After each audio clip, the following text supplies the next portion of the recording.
Alright people, don't forget to subscribe and hit the bell notification. That way you'll know when I upload the next video and you'll be supporting my channel. Follow me on Twitter. Every time I upload a new video, I'll be tweeting.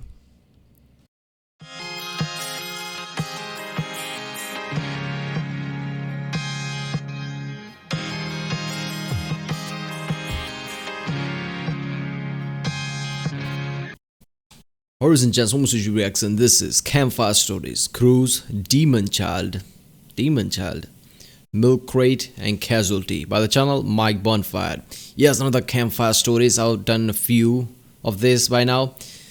I love this for the simple fact that these are real guys. One is a Marine, one is, I guess, in Army, right? And they are sharing their stories, real stories about the boot camps and everything that happened when they were on duty. Which is fucking awesome because you see all the movies and shit, right? You see different TV shows, you see depictions, you see documentaries, but none of them are really raw and I guess unfiltered in a way. Real experience, like, you know, this, like people telling stories. So it's gonna be fun. So let's watch it.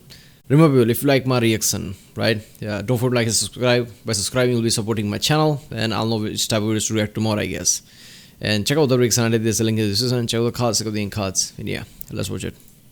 When I was in high school, my family and I went on a cruise. They have a little tiny island that the ship parks nearby. I guess you don't really park a ship, do you? You could anchor it to the floor. Sea floor. The ground. We were sitting on this little island, and I was sitting under a tree reading a book. And my family was like, oh, we're going to go snorkeling, and we're going to go do this, and there's a bunch of stuff to do on this beach. You should come with us to go do this. And I'm like, no, I'm happy right here. I've got a book under a tree. They said, you could read a book anywhere. Why do you want to read a book now? We can go swimming in the ocean. I said, it's December. I'm sitting under a palm tree reading a book when I should be at school. This is the best. The only way it could get better is if I finished reading the book and a coconut fell out of the tree and hit me in the head. And then I died and never had to go back. My sister spent 3 hours trying to Yeah, that line, that's the thing he said is a perfect example of our educational system, right? Every education system, not just some country. Seriously, every country's education system, okay, I don't want to make that claim. I don't know every country's, right? You know, obviously India's, probably USA's, right? Probably UK too.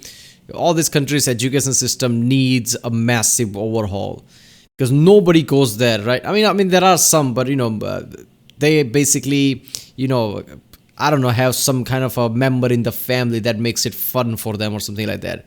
But most people have no fun trying to read or getting, you know, trying to educate themselves in schools. Because the way it's structured is just very robotic, right? It doesn't take into account your you know, basic your senses. What piques your interest, what makes you, you know, feel fun about certain topics. You know, education system does not see any of them, and most of the time people don't give a shit. Hell, I love science right now. When I was a kid, right, I was struggling because I didn't care much about the science, chemistry, anything. I did fine, right? I had fine grades, but nowhere near as I have knowledge right now. If at the time I had this kind of an interest, and it's not like internet didn't exist. Internet, Google was everything there, just like it's now. But if I had this kind of interest then, I would have aced every of my exams at the point. So that's the thing. You know, what he said is just perfect. That, yeah, I'm here. It's December. I don't care about, you know, first of all, why the fuck would you go swimming in December, right? I don't live in cold place, but even here I would not do that. But what he said is just perfect.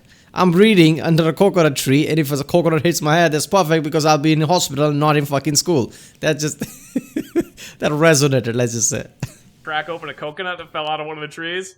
She's using a snorkel to try to beat it open? Those bastards are hard to peel. Yeah, they don't want to come apart. No, they really don't. I kind of wonder what maniac saw one of those things and was like, hey, I bet there's something delicious on the inside of here. And then once he got all the peel off the coconut, found this hard thing in the middle and went, I bet there's still something inside of this.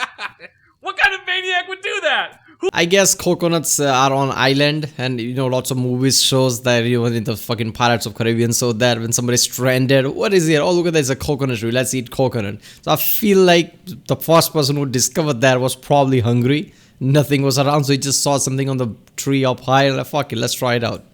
Who opens a locked locked box through brute force, finds another locked box, and says, I bet there's still something in there. Adventurers, my friend. Yeah, And adventurous then on the plus thieves. side, if you eat too much coconut, it makes you poop You don't have 2 locked box if something's important not inside.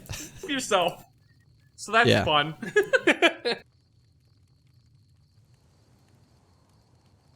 When my sister that's 3 years younger than me was born, my mom thought my sister was retarded. Mentally retarded, huh? Because she wouldn't cry or scream or do anything. She would just lay in bed. Whereas I would literally scream myself to sleep. I would scream until I passed out. That's how I not would a go to necessity. sleep. So my mom took my sister to the doctor multiple times. The doctor was like, look, there's nothing wrong with your baby. She's perfectly healthy. She's passed all the mental tests we've done. You have a perfectly healthy, normal, quiet baby. Go home and enjoy your quiet baby. My mom was like, if she's the normal, quiet baby, what's wrong with Zach? And the doctor was like, that's your question right there. And they never found an answer to it. No, they never did. My favorite game to play as a small child was applesauce bombs. I can't even guess what this could possibly be. And the way you play this game is by grabbing the nearest jar of applesauce and throwing it onto the floor because it makes a cool sound and it explodes all over the place. Of course it is. There are no points to this game. There's no scoring structure. The only person who wins is the person playing the game. Because everybody else has to clean it up and explain why your horrible child decided to throw a jar of applesauce onto the floor. What made you this way? I have no idea. Yeah, there are certain life lessons in that one. Life is not a game. In the life, there is no scoring, there is no win or lose. It just is, right? So there's many lessons in that one. Why did you throw the jar? Because that's life. This is why I'm terrified to have children. Because I'll have a child, and they'll be exactly like me, and I'll have to kill them. Or they'll be nothing like me, That and I'll have to escalated. kill them. Why would you have to kill them if they're nothing like you? Because then they like sports. People who like sport... people who like sports grow up to be functional individuals. I was a horrible somewhat. little devil child. I don't recall myself being quite so evil. Up until about the first grade, I was just a little tattletale. Teacher, this person's not singing the right song lyrics. This person's intentionally singing You the just wrong said you lyrics. weren't evil. Oh man, I would have hated you. And around first grade is when I realized, wow, I should shut my mouth. And so from first grade to fourth grade, I was very, very quiet. And I distinctly remember that at one point in fourth grade, we all had to pass around pieces of paper with our name on it. And our classmates would have to write a compliment on them. And 90% of the compliments I got back were, "You're really quiet." Like, that's supposed to be a good thing. Everyone else is getting messages, "You are really cute. I like your hair. You are very positive." And all of mine are just, "You're quiet. I like how quiet you are. You don't say much. You smell That is a fucked up thing to do, by the way. You know, message like that. What if somebody doesn't get any good messages? at that small age, that's just, you know, morale killing. So yeah, schools usually don't do anything that would basically, you know, I guess, I don't know, create some kind of a structure system where somebody compliments somebody more, then somebody compliments somebody less, right? Nowadays, that doesn't happen because that would definitely kill people's morale. Yeah, I think, you know, when he was a kid, right, it's just like, you know, in your home, your mother, your parents basically teach you, you have to be this, you have to be a good boy. So your mind structure is just basically that. Like, we live in a society where, you know, good is 100% good. It's just black and white. If somebody does wrong, you have to basically tell the teacher or whatever grown up there. So that's what his mentality was. When he reached the first grade, he started to think for himself. Like, maybe, you know, whatever shit I get learned from the house, it doesn't apply all the time everywhere and not in the school. So how about shut up? nice. You're quiet. People don't realize until what, 4 or 5 smell nice. standard. I've been wanting to get a milk crate for the back of my car. Let me just start off by asking, why? I wanted an industrial milk crate, not a... No. Why do you want a milk crate at all? Why do you need a milk crate? So that I can put things like my bag that has my jumper cables in it, and a bottle of washer fluid, and an extra bottle of oil, and gloves, and things like that in the trunk of my car, and they don't roll all over the place. Oh, so you just need something to hold it in. Yeah, and I just wanted a milk crate, because milk crates are generally cheap, but I'm weird, so I want an industrial milk crate, not one of those crappy ones that you can get at Super Walmart. I'll assume they're all pretty brittle if you buy a cheap cheapo one. So Yeah, you get a cheapo one from Walmart. They're like $15 and they just fall apart. So I was driving to my girlfriend's house the other day. I've been looking on the side of the road to see if I find milk crates. Because you can always see one just sitting on the side of the road. So you wanted an industrial strength milk crate, but you're willing to pick one out of the garbage that's been rotting and... How can it possibly be rotting? It's made out of like... Oh my god, what is the name of the plastic? Plastic becomes brittle. No, it's made out of the same plastic they used to make, Polystyrene. No, it's not polystyrene. Polyethylene. No, it's not polyethylene. It's, oh my god. Polypropylene. Stop it! You're messing with my head! There are a lot of different kinds of plastics. It's made out of a very robust kind of plastic that they use to make playground equipment. Anyway, so I'm driving to my girlfriend's house. Yeah. Lo and behold, on the side of the road, It has to be HDP, right? I don't know. I see a milk crate. And I say, hey, free milk crate. I imagine you did say that out loud. You saw it and went, hey, Zach, free milk crate. Wow. Good spot, Zach. I will go get that. You're not wrong. Anyway, so I pull over, I grab the milk crate, throw it in the back of my car, and I'm very pleased with myself. Why wouldn't you? You just got a free milk crate. Free milk crate! They're like $30 online. That's expensive. I don't want to pay that money. Oh, you found an industrial strength one, or was it crappy as well? Oh, no, it was an industrial strength milk crate. So it's a good milk crate. So someone threw out a good milk crate. It probably fell off the back of somebody's truck. Okay. So anyway, I grab it, throw it in the back of my car. So I tell my girlfriend, I had to stop on the highway to grab a milk crate. And she's like, why? And I go, free milk crate. She's like, honey, I would have just bought you a milk crate. And I'm like, yeah, but this one was free. Yeah. And she's like, that's disgusting. Why? What? Why? I would have just bought you one. And I was like, yes, but free. You don't have to buy me milk crates. That's stupid. Picking one off the side of the road. Yeah, here It's we good go. fiscal sense. And I'm recycling. That's true. Yep. And Not gonna turn your nose up at that. You are. Yeah, so he's basically stuck at the accounting of things. Like, it's free. Why would you? I know you would have bought me one. I would have bought me one. But why waste money when you can have one for free? And she's stuck at the, etiquette type of thing. Like, it's not proper to, pick some free shit from the road. What's wrong with you? That kind of thing. What are you, homeless or something like that? Her mentality was like that. Are reusing things. Yeah, because otherwise it's going to sit on the side of the road and never decay because it's made out of industrial plastic. So now you have a milk crate in the back of your vehicle. She says that's disgusting, and she's like, I'm going to tell your mom. I said, she'll be proud of me. And she's like, I don't think so. I think she'll think it's gross. And so she texts my mom and says, you will not believe what your son did. He grabbed a disgusting milk crate off the side of the highway and put it in the back of his car. And my mom goes, I raised him well. So she approved. But then my mom did also say, it was a free milk crate. She said that? Yeah, So like, she's explaining it to her. that's very important to me, is that it was a free milk crate. Did you actually wash it, though? Oh yeah, I took it to a car wash and I just blasted it with a power washer. It's squeaky clean. Oh, so you put more effort into it than most people would. So I have a clean milk crate sitting in the back of my car now. And you're not even eating out of it, so it's clean. It would have been much better cleaned if he had cleaned with his own hands with proper soap and rubbed it clean rather than brought it to car wash. Car wash are supposed to clean cars. You can't accurately clean a fucking milk crate with that. It does the job. It was funny when I got to her house. She went to kiss me and then she stopped and she goes, did you wash your hands? I'm like, yes. Yes, I did. And then you lift up the box of milk crates. Also, I found some wild animals. Pet the ferret.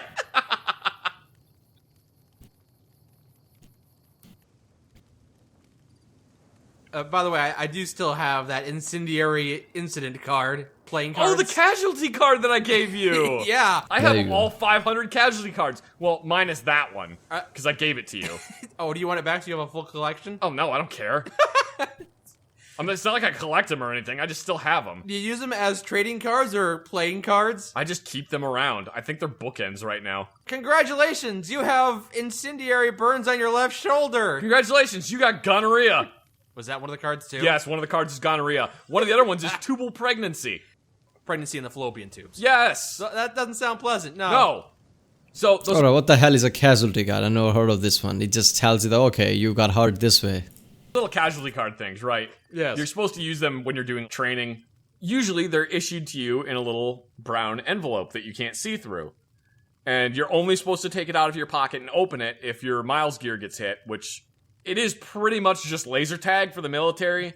If your Miles gear goes off, it starts making a buzzing noise, and then one of the observer controllers has to come over and turn it off, and he tells you to pull the casualty card out of your pocket. And normally what they do before they do field rotations is they take all the casualty cards that they're going to use, and they usually pick the ones that are most valid. Wait a minute, in training, if you get, I guess get hurt or something in training, I guess this is like he said, it's like a tag thing. So if one of your armor or whatever you're wearing, you start making noise, you take out a card and that says you what damage you have. How the fuck you would get gonorrhea from that? Degree burns from incendiary rounds, or puncture wound to lower abdomen, or gunshot wound to face. Sergeant, while I was in the foxhole, I got gonorrhea. Don't ask questions. Or KIA. That's not really treatable, so they don't really use KIA a whole lot. But they also have a bunch pregnancy? of cards What do we for said? random What? things, because the medics also use these for training. You have to guess what's wrong with the person based on the symptoms that they have from that card. So there's ones like tubal pregnancy and gonorrhea. How does What that are the happen? symptoms? Baby growing in the fallopian tubes. Wonder what that one is. But we were on a field exercise, and of course, everybody immediately opens their card to see what they got, because it's funny. I hope I got a hologram foil one. Oh, this one's mythic. Awesome. Oh, but it's got a cost of 6 swamp. I don't even have a black deck. So we were out in the field and we got those. Someone opens theirs up and they're just like, guys, what's tubal pregnancy? And we're just like, what?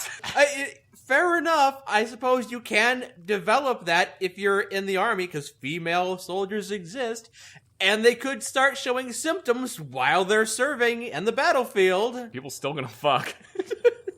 That wasn't what I was getting at, but yes, that's Do you true. think that love can bloom on a battlefield? Well, I think that you can certainly make love on a battlefield. I did yesterday. In my fox. Yeah, somebody got a shotgun, shot to the face, slowly dying. Oh, look at that. Let's fuck, I guess. Yeah, definitely that would work. Yeah, people are, I guess, shaking, dying slowly. There's this dead body everywhere. Yeah, it's battlefield, so what? Let's fuck. Asshole with an empty MRE. On the plus side, at least those blueberry pudding packages are getting used for something. Field expedient Tenga. So anyway, he had his card that said tubal pregnancy, and we were doing a field exercise, and one of the observer controller was pointed at him and is like, you're injured, what's your casualty card? And he pulls it out of his pocket and goes, I have a tubal pregnancy. And the observer controller goes, go back to fighting. Didn't even want to deal with it. The casualty card with tubal pregnancy is either you go back to fighting or you're just KIA. What? Because they don't want to deal with it. I have a very slow long-term problem. We can treat it within the next 3 months. No, you're dead. Not my problem. My favorite one, This is supposed to be mimicking the real world, right? Real world situation. That's what training means. So, in real world, when somebody comes, I'm pregnant, it's like, no, either I'm going to shoot you in the face or you go back fighting. So that's what that means. always kept one let me guess your favorite. Testicular torsion. No, not testicular torsion. You don't like testicular torsion? I think that was actually a card. I believe if fallopian tube pregnancy is, then yeah, testicular torsion's gotta be one. My favorite one was laser burns to eyes. Wouldn't know how you would treat that. Ice packets, maybe? Just bandage. But I always, anytime we would go out to the field, I had laser burns to eyes. So every time we would go out to the field, I would take my card out, and it was always something boring, like puncture wound or gunshot wound to face. And I would that's so boring, getting shot in the face. It happens so often, who even thinks about it? This is just training. I would very carefully remove the staple, pull the staple out, slide my card out, and put laser burns to eyes into it, and then staple it back together. On the hope that a random observer controller would be like, you're injured, what does your casualty card say? And I would say, I got shot in the face by Cobra Commander.